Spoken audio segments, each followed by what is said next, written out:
I've been a big Star Trek fan for all my life, and I can distinctly remember watching a two-parter from the original series called The Menagerie, and a character just entranced me. I mean, he couldn't say anything because he was in a wheelchair that that could only flash a light, a solitary light, saying yes or no. And then we got to see his backstory through flashbacks. And we learned about this incredible Starfleet captain who was caught at a very bad time in a bad place. And he was a very vulnerable character. And his name was Christopher Pike.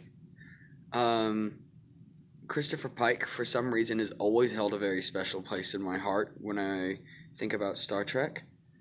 A moment. I think that he's perhaps one of the most interesting characters because while he is so very flawless, he's also so vulnerable. Like, that's why I think Anson Mount's portrayal of him has been so good. It is legitimately everything I've ever wished for. I remember wishing for a Captain Pike series when I was, like right around when Enterprise ended, when I was really little. And I guess I finally got my wish. And this dude's amazing.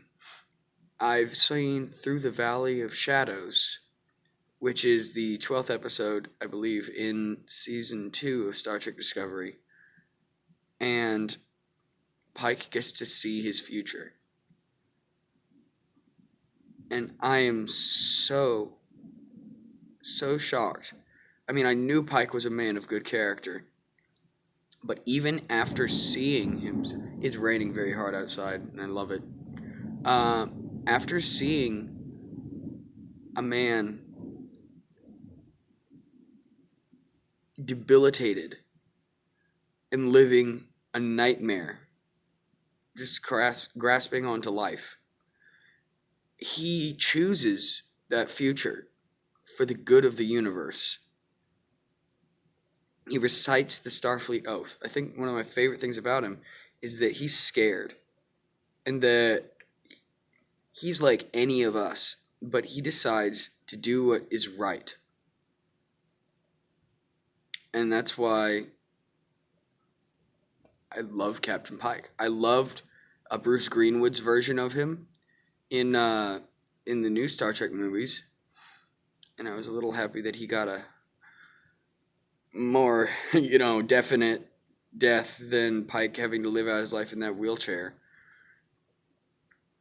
Of course, we know this has a happy ending because at the end of the Menagerie, Pike is taken back to Telos 4.